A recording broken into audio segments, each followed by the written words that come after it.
I started professional Jewish life 50 years ago, almost to the date. On July 20, 1965, from law school, I went to the Anti-Defamation League.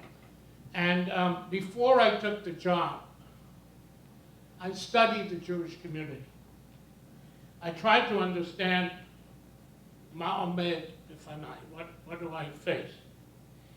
And I found 50 years ago that the sociologists, psychologists, the Jewish, whatever, historians predicted three things. This is 1965, 50 years ago. They predicted that in 50 years there will not be an American Jewish community, or a significant American Jewish community. There was a Look magazine that had a headline, a cover story, The Vanishing American Jew. Look magazine is gone. A year later, there was a cover story on Newsweek, the Jewish community in trouble. And Newsweek today can't make up its mind in Kayam or Lo Kayam. So that was the first prediction. The second prediction was that in 50 years, anti-Semitism will have totally disappeared, that it will be a fact of history and nothing that Jews would have to be dealing with. And third, the third prediction was that in 50 years, Israel will become a normal nation in the community of nations, accepted as all nations of the world. They were wrong on all three counts. The most important count in terms of us here and you here is how wrong they were about the American Jewish community. And what they did not foresee was the dynamism, the growth, the creativity, the initiatives, but they also did not see you. That means when they predicted what the American Jewish community would be like in terms of numbers, in terms of concerns, in terms of activities, they totally ignored immigration. And what has happened in the last 50 years are two injections of life into the American Jewish community. Soviet Jews is one, but we're struggling with them, to what extent they stay, and you are the other. Israelis in the United States are a vital injection into the bloodstream of American Jewish life. And it is a challenge for both of us. How do we learn? How do we acclimate? How do we open our arms to you, and how are you comfortable returning? And for many years, there were a lot of psychological barriers. I believe today, in the last couple of years, there is a greater comfort level in terms of acceptance, in terms of belonging, in terms of stigma, in terms of all kinds of things. And I guess if I say anything to you, it's to say to you, we need you, and you need us. We need you for our future. We need you for our future, for our children and our grandchildren, because you need to give us that foundation that most American Jews have missed, because we, in terms of Jewish life, most American Jews ended the Jewish education of their children at the age of 12 and 13 when their children started thinking. And then they wanted to know, ma pitom, they don't go to Hillel. Why should they? They finished being Jewish. So now we have this blood transfusion called taglit. But taglit ba'avir, in the air, will not succeed. It's going to need you. It's going to need you to help nurture them. And I guess if it's an advertisement, it's to say to you, get involved. Get involved. not only get involved, you can take over, you can lead, you can direct, you can move, you can create. And the other thing to say to you is, we're there for you. We're there for you. There are all kinds of institutions, many of them you shouldn't need, but im chas v'chalila you need them, they're for you, they're yours. And on the issue, which I've dealt with most of my life, which again, they were wrong then, it didn't disappear, it got worse, which is anti-Semitism, you are not immune. And the fact that you're Israeli, and even though you were macho in Israel, anti-Semitism, lo nageya banu, it's diaspora, it's somebody else's headache, it's your headache too. Although, the ADL did a survey last year in Israel. And to what extent do Israeli youngsters experience anti-Semitism? And we were shocked. Over 70% experienced it through the internet. So that here, living in an environment where they said, no, we got other terrorists, but it's not anti-Semitism, it's even anti-Semitism. So there too, you need to understand, you are a double whammy. You stick out on those issues double. So whether anti-Israel is anti-Semitism or anti-Semitism, you get it both ways. And so also, you're not alone. And you shouldn't feel alone, and you should feel comfortable knowing that whatever there is that's established, we're there for you. Okay, my 10 minutes are up. Thank you. Thank you, Abe. I'm honored to introduce now Russell Robinson, CEO of Jewish National Fund. In 1998, Russell became the youngest CEO in JNF's history. He works tirelessly, traveling around the country and visiting Israel almost every month to ensure JNF's vision is more relevant and meaningful today than ever before. Today, more than 110 years after it was founded, JNF gives all generations of Jews a unique voice in building and ensuring the prosperity of the land of Israel through their generosity and partnership with the people of Israel. Russell is a sixth-generation American Jewish family laid down its American roots in Petersburg, Virginia, after immigrating in late 1700s. Thank you.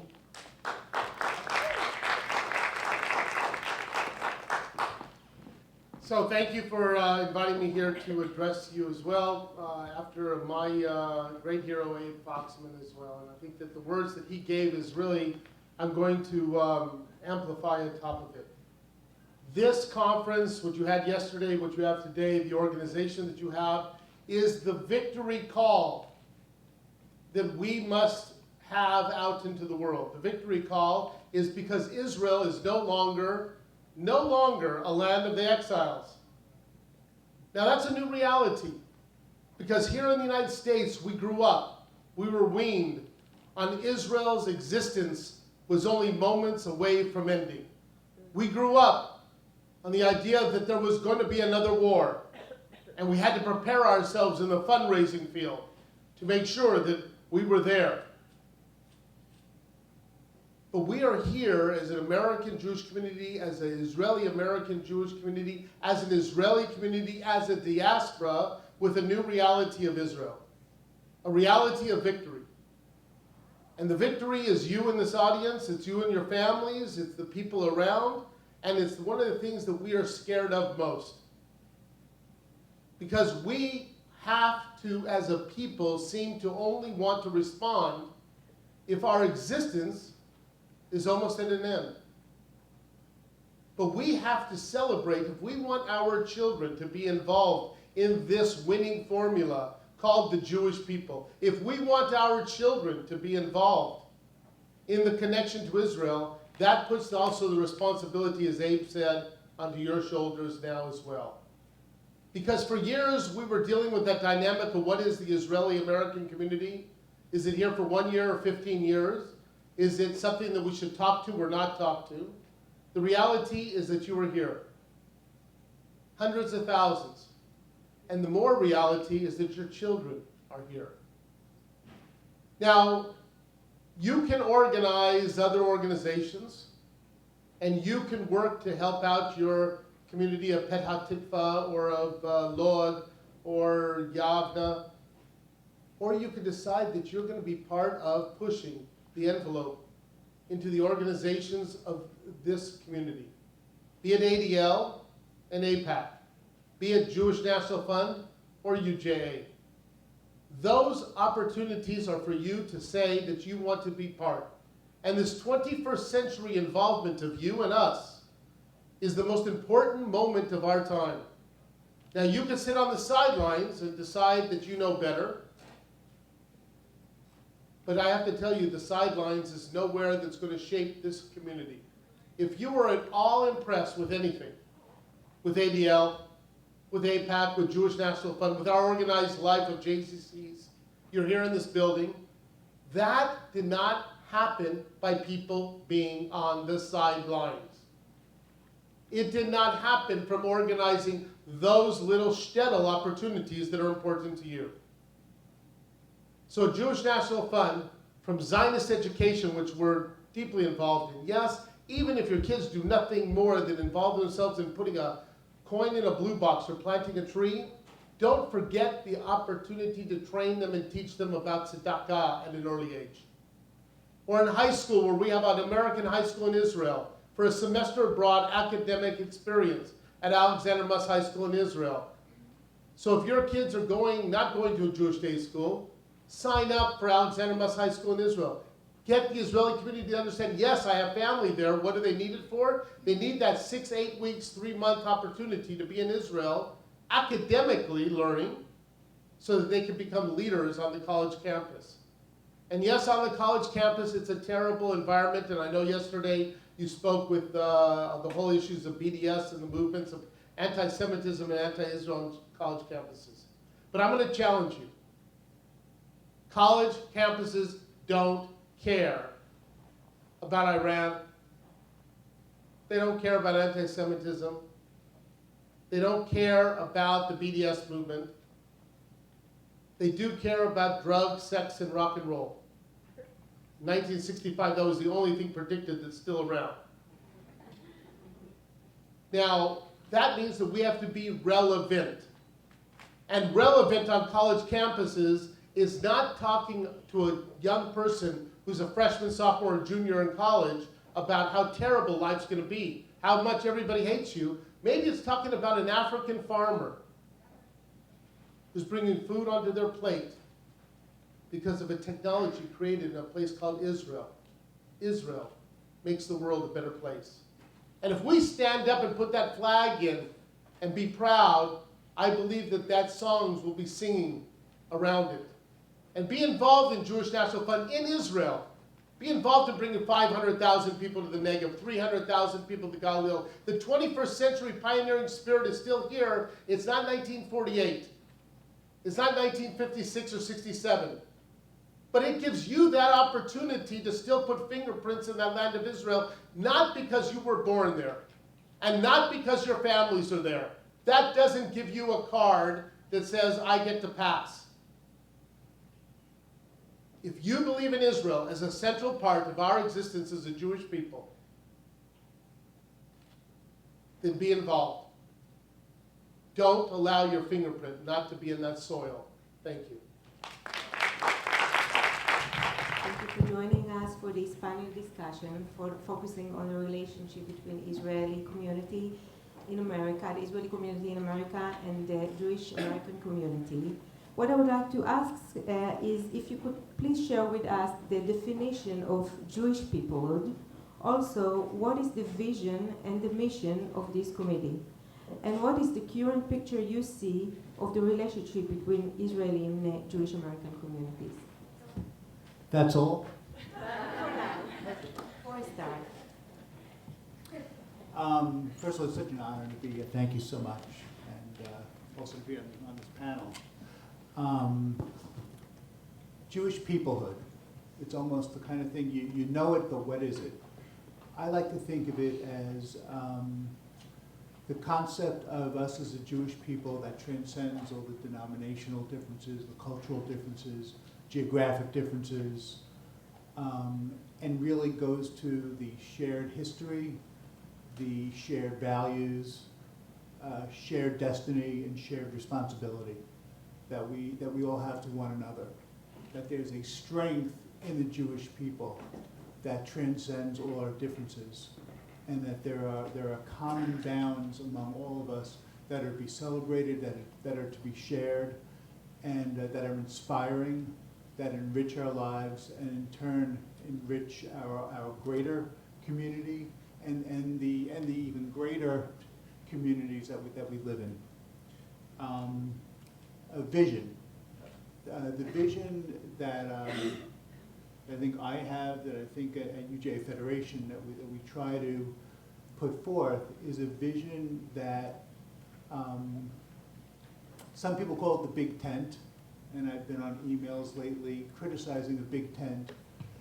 But to me, if we can get as many Jews as possible in this auditorium, in this building, in this community, speaking to each other, engaging with one another, seeing the richness of each other's culture, each other's particular way of being Jewish, that to me is a success and a wonderful thing, and a wonderful adventure, and a great challenge that we have.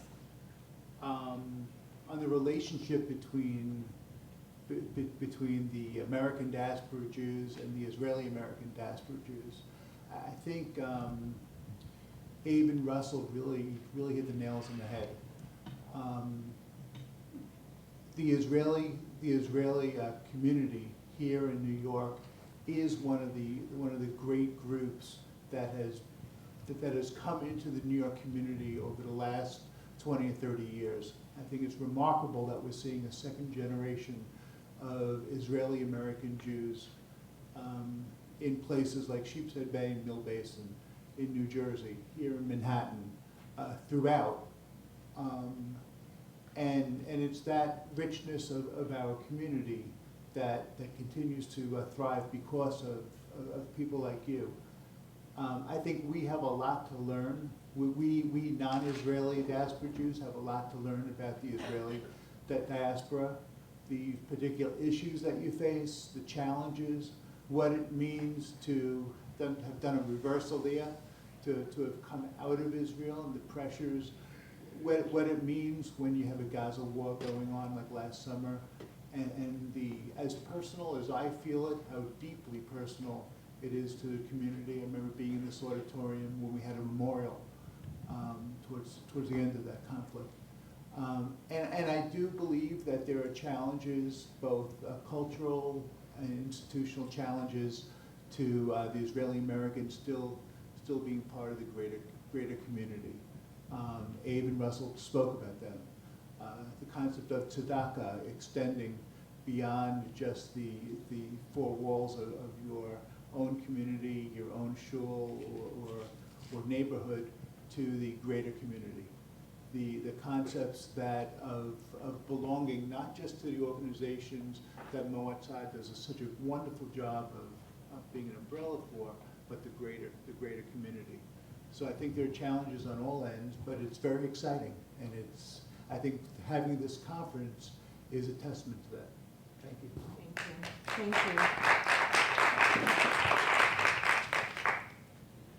you. Andy, I would like to ask about building a community in your synagogue, from Creation Beit Elohim in Brooklyn, a Reform synagogue, where you run an innovative outreach program for unaffiliated Jews, including a successful program for Israelis.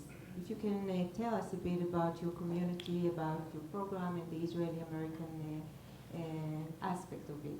Sure, thank you, thanks. And just to echo Michael's comments, I really appreciate the opportunity to share the panel with everybody today, and to share a few moments with you in the audience.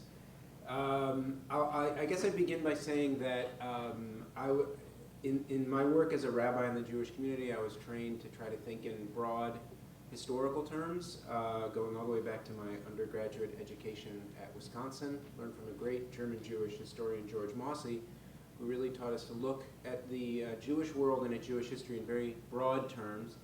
And so I place the existence of the Israeli New York diaspora community, if you will, into a broader historical context. I look at the last 100, 150 years of Jewish history as seeing two great events that took place. One is the massive migration of European Jewish refugees to the United States between 1880 and 1920. More than 3 million Jews come here and really build the foundation after the first German Central European waves in the 1840s, 50s, 60s, really build what we know to be the American Jewish community because of that dislocation that occurred at the turn of the last century.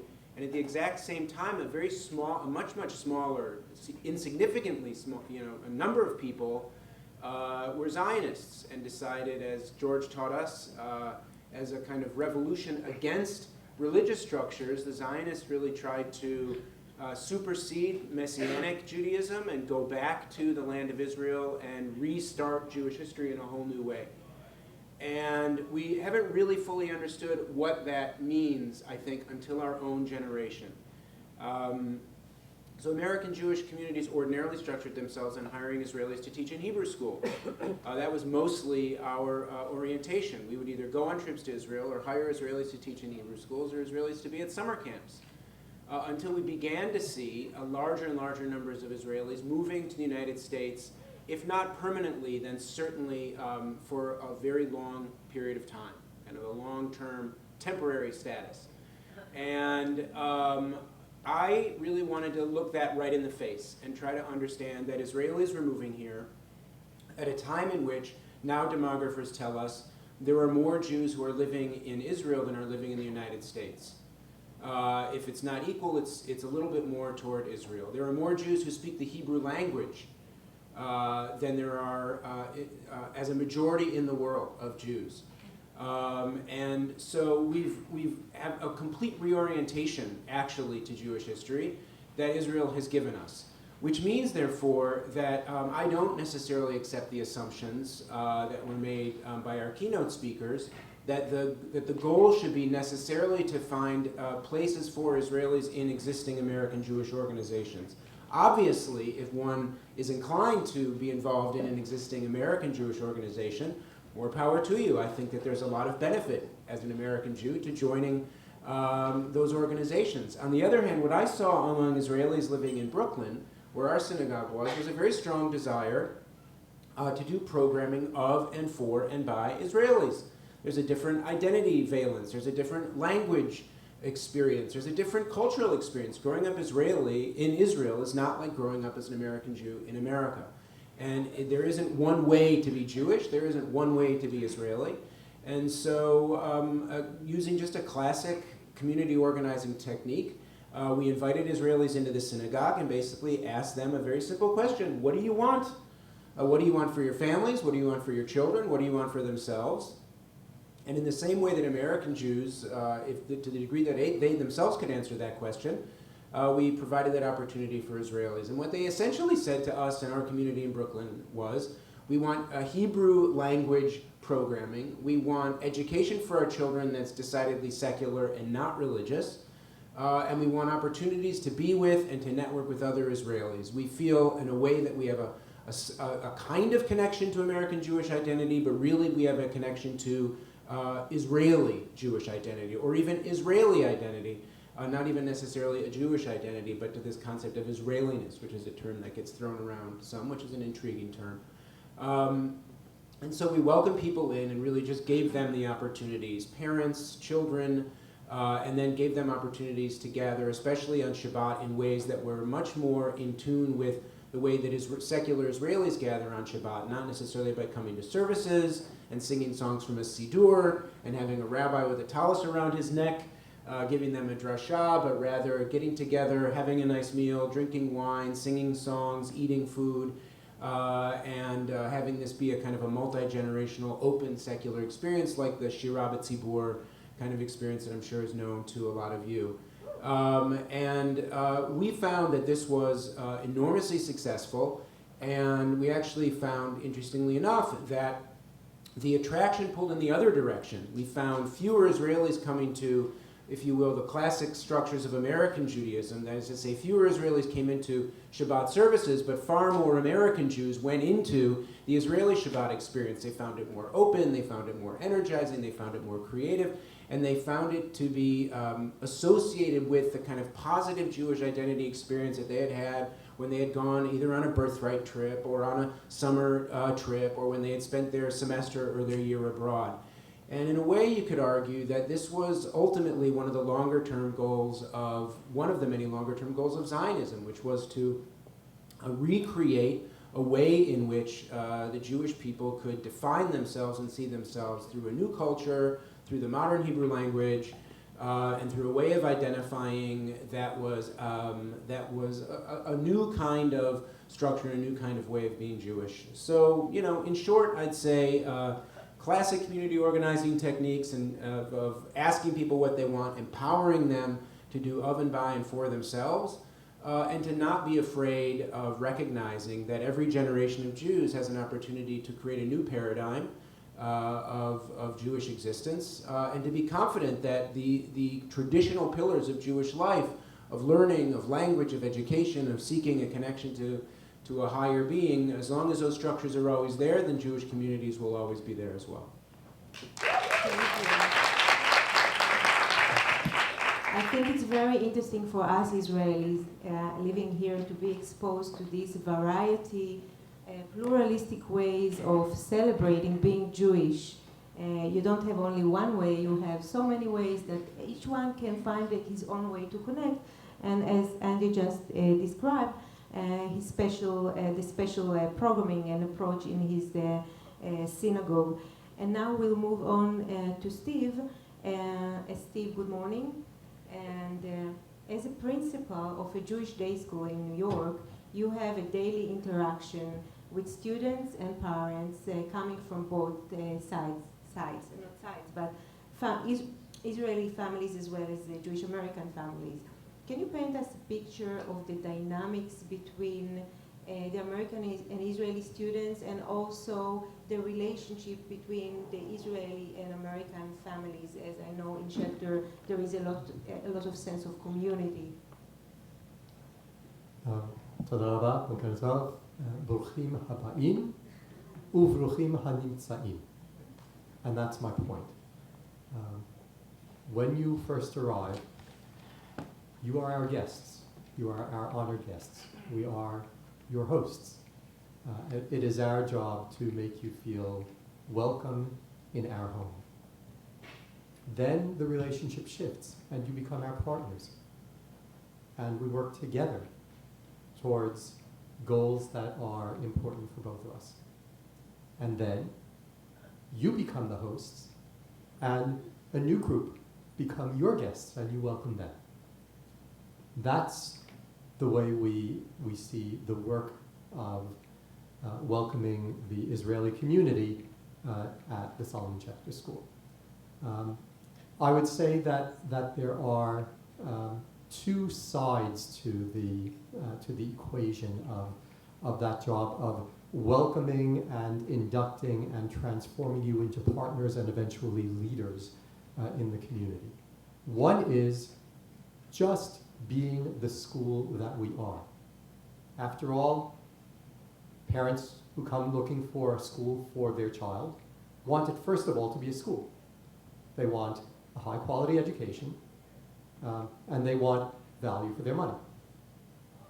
They're looking for community because all families coming to a school are hoping that they will find community in that school, that their children's classmates' parents will be among their best friends, and that the quality of life within that community will embody and support the values that they hold dear in the interactions that they want to have. And then finally, to be the best school that parents want, you need to have a school that will differentiate, that will provide for the needs of each child and each family, irrespective of that being the same or different from that of other families. In our school, one of the well-known sayings is, fair isn't everybody gets the same thing. Fair is everybody gets exactly what they need. And so when Israelis come into that community, it's obvious, and the children are completely understanding that the needs of an Israeli child coming into third grade are very different from a child who's been in the school all along, or an American child coming into third grade. And they are thrilled to participate in providing for the needs of that child and to learn from that child what they have to benefit from that child. I said there are two sides. That's one side. The other side is, how does the school conceptualize its Jewishness and Israeliness so that it can be an amenable and comfortable place when Israelis come to the school. And I would say that, again, there are three elements to that. One is that we try to be a more Israeli culture school than an American Jewish culture school to begin with. So Shirat Tzibur is not just for Israelis, it's for the entire school. Having cross-age groupings of children is not just for Israelis, it's for the entire school.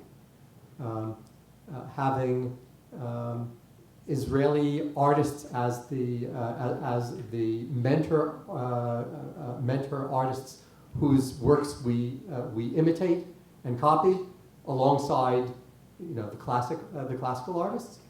That's just the normal way of doing business in the school, because part of the American Jewish identity is having a significant piece of Israeli identity.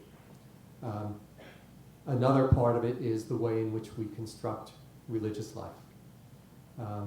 In our religious life, it's a delicate balance for what Israeli needs and Israelis need and want, and what we want also American Jewish kids growing up with.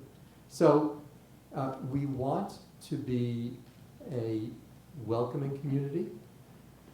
We want to be a non-judgmental community, but also we want to have substance, because we won't be respected without that. And we know that Israelis respect a religion that has substance, but also don't want to be judged for where they are along their trajectory of religious development. And so, for example, when we have a model seder and an Israeli grandfather comes to me at the end and says, if there were rabbis in Israel like this school models, everybody would be religious. To me, that means we've hit the balance between substance and being welcoming. And then finally, I think that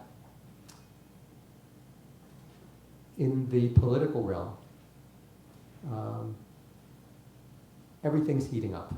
Everything's heating up on the American Jewish political front as far as Israel is concerned. In an alarming way, people are taking sides in a way that I've actually never seen before. And I'm an old school Zionist. More important than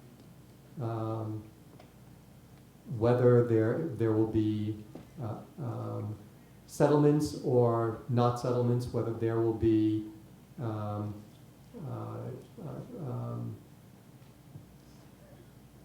oppression or not oppression, whether there will be whatever the relationship will be. First of all, the fact of Israel is a uniting reality, and the shining first reality. And I think that we are in danger of losing that. And if in a school and in an American Jewish institution, that can be brought to the fore, that we all unite, irrespective of our politics, around a celebration of Israel as a fact in our lives that we cherish, then that will be a welcoming place for Israeli families as well. Thank you. Very welcoming and heartwarming to hear that for us as Israelis sitting here, all the notes from all of you. I want to move to the second question, and I would like to present to each of you the same one. What are the obstacles when we're talking about finding the ways to connect between the communities and to bridge the gaps between communities?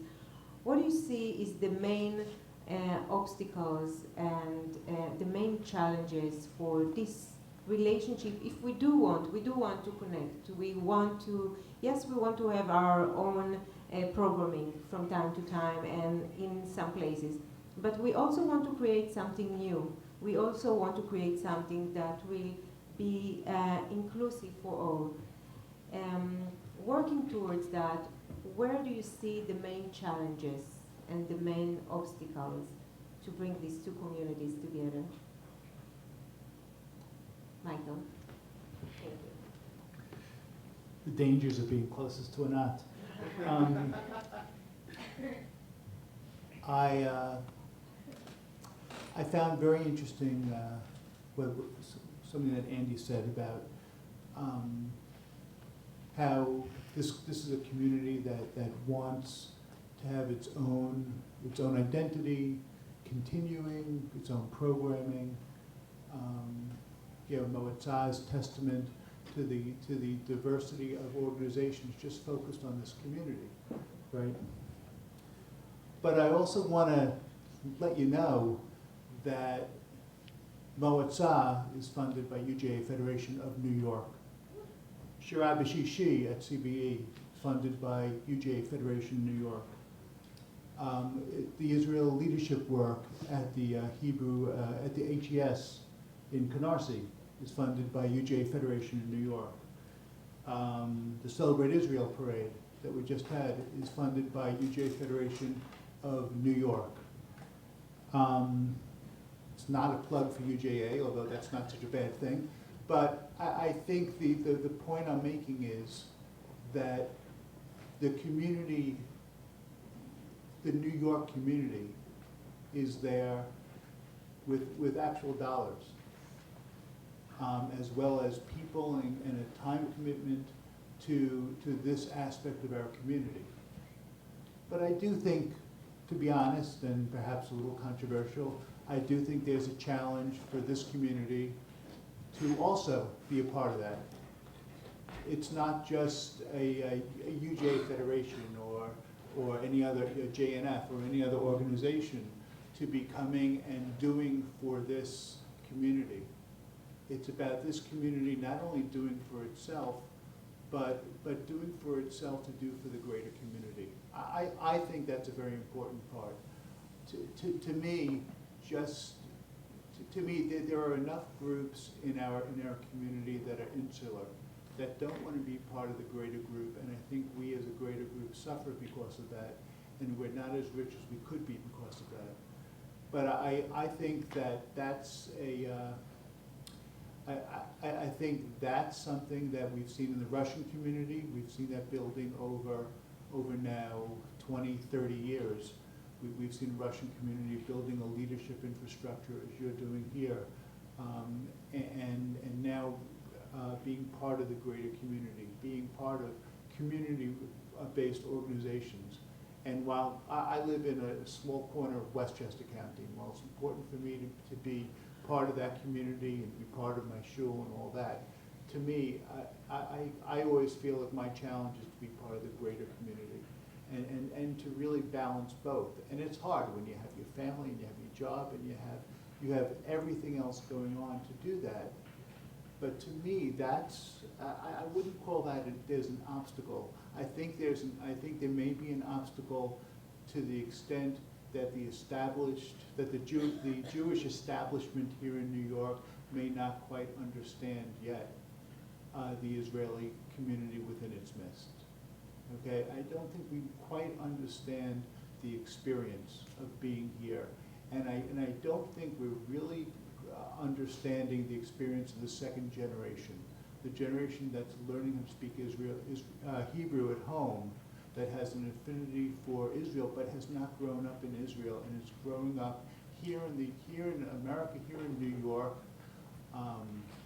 and I think that's a challenge that the greater community has to understand that, to be open about that, to not bring the same assumptions that we have to the other groups that have come to New York over time, and just apply them very rigidly and without thinking and without understanding to the Israeli community. So I think there are challenges there. And I think another challenge that we're seeing right now is the whole discussion on Israel. Okay, I think it is a sadness that I have that we cannot have here in the United States the same frank and open discussion about what's going on in all aspects of Israel that I hear when I'm in Tel Aviv and Jerusalem. Okay, that we cannot engage in that civilly, but yet passionately, with education about what the real facts are, as opposed to what the facts may have been 40 years ago. And I think that's something that the Israeli community here in New York has you have a different perspective on that. Okay, there's an education you could bring, there's a passion. Okay, there's a way of that talking about that I think you could bring to the greater community that I think our community urgently needs. Sounds like absolutely a great challenge for both sides to try to figure this together. Yes, Andy. Yeah, thank you. Yeah, I'll echo Michael's comments. I think that the investment in Israeli programming by UJA has been wonderful and necessary and generous. And I guess I would add to that the nuance of, the question, which would be what's the goal of that? Is the goal of the investment to bring Israelis in to the American Jewish establishment? Is the goal of the investment to grow an authentic, if you will, diaspora Israeli life? And just to hear a greater articulation of that. Those could be dual goals. They could be separate. They could be competing. But nevertheless, I think a clear articulation of that would be very helpful and very useful. And to kind of recognize, we live in an era of venture capital, if you will. So investing in a growing community, one never knows what result will actually come from that, which is exciting. The second challenge, I think, speaks to this question of, is it of us, by us, and for us? We have all of these structures of ways in which we as a diaspora community relate to Israel. The question really becomes, how do Israelis want to relate to themselves, where they live?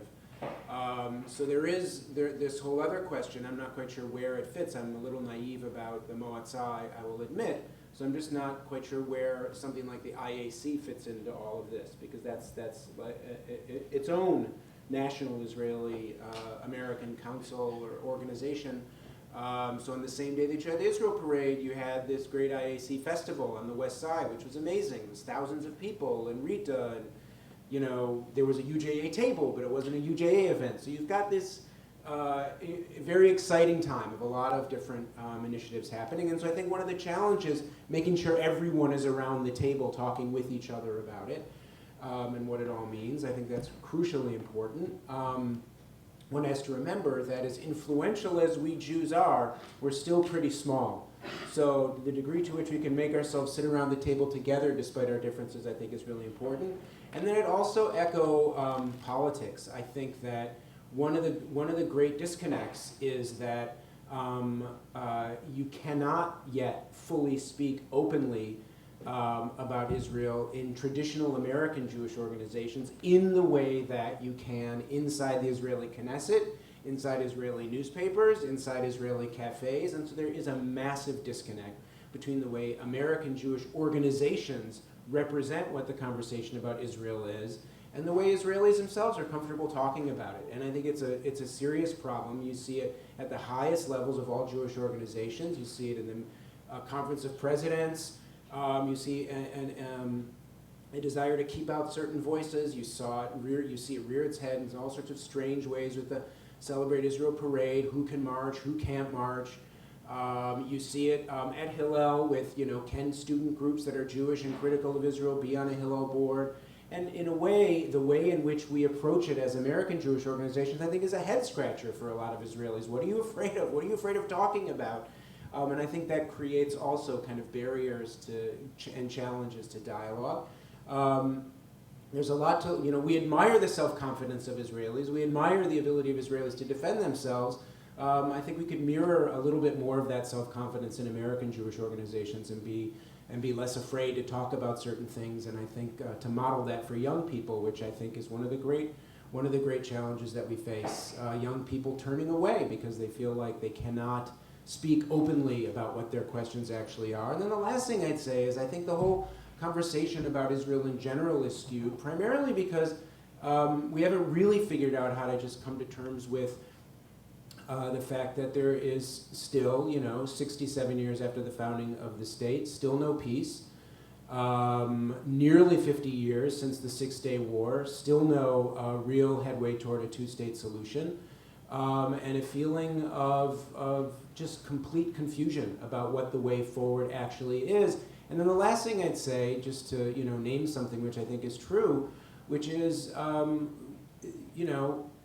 the ability to speak openly about why so many Israelis actually are creating, if not a permanent residence here, a long-term temporary residence here. What are the economic factors that are driving Israelis away from their permanent lives in Israel? And what is our responsibility to work together to ensure that that is not a permanent wave of people leaving? Is there a brain drain from Israel? Is there economic stressors that are causing people to leave? And isn't that of great long-term concern? And how do we speak about that openly and deal with it? We, from a small idea of some pretty crazy idealists, we actually picked ourselves up from Europe and built a state that now is the largest Jewish population in the world. That's an incredible thing. You'd think that we could figure out a way to actually speak openly about the challenges that we face and find ways to solve some of these problems so that both of these communities can continue to exist and thrive.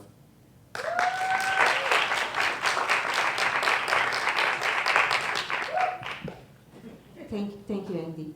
Yes, Steve.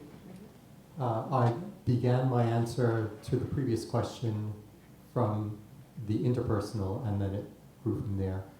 I'll begin my answer to the question of the challenges from the personal. Ambivalence. You want to be here? You don't want to be here. This is your place?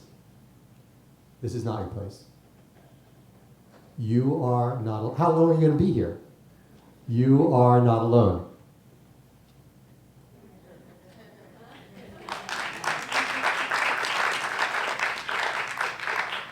And even those American Jews who don't have this have a similar ambivalence. What is their place as Jews in the world? Is this really their place? Are they doing what they should be doing? America is a place of great geographic mobility also. So you're not the only ones who are out of place. American Jews, 95% of them probably, are out of place too. So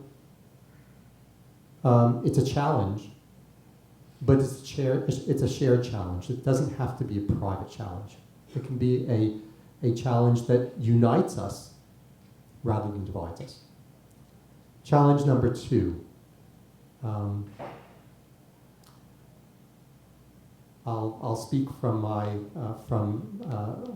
my perch as a Jewish day school principal, but it actually is just a small example of something much bigger. What is this thing you call private school? This whole idea of voluntarism, where it's not that there is a particular way of doing things or maybe a couple of variations on the way of doing things, and you have limited choice within the ranges that society provides for. But rather, when you come to America, everything is wide open. You can pick and choose your way, religiously, culturally, socially, the community you choose to identify, the things you choose to do, what you do with your children, all of that is wide open. That's a new reality.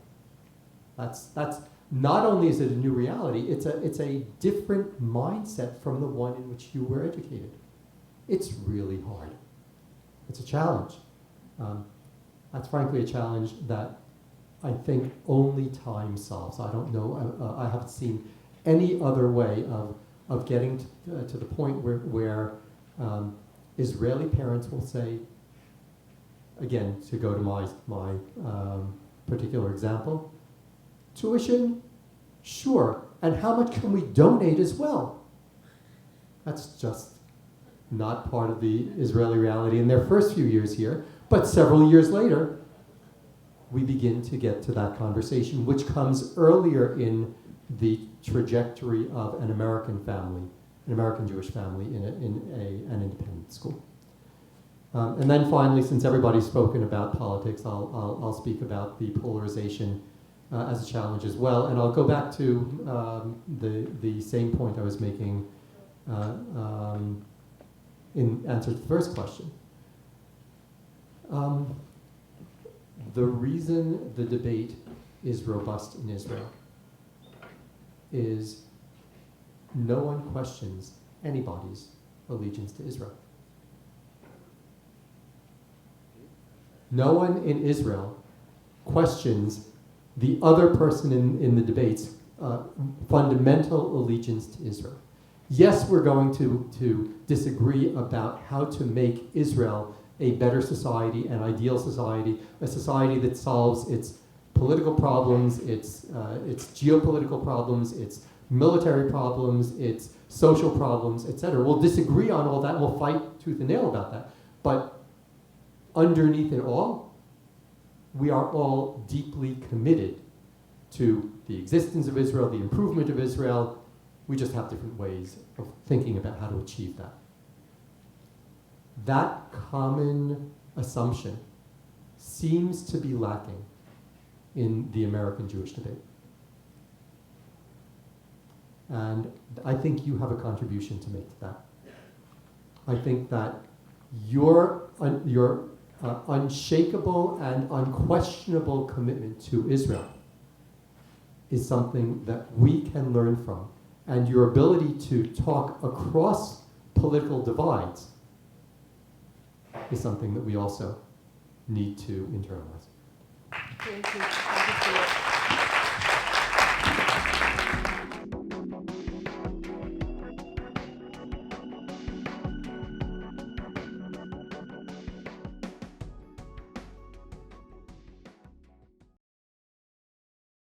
We would be pleased to send a complimentary DVD of this program to anyone who wishes to support JBS, the Jewish Broadcasting Service, with a tax-deductible gift of $36, double chai or more, to the nonprofit organization Jewish Education in Media. Simply visit the JBS homepage and click on the Donate button to make a donation by PayPal or your credit card. And please indicate the program for which you would like a DVD. Or you can send your tax-deductible check made out to Jem, Post Office Box 180, Riverdale Station, Bronx, New York 10471. And again, please remember to indicate which program you would like to receive with our compliments. And we thank you for your kind support.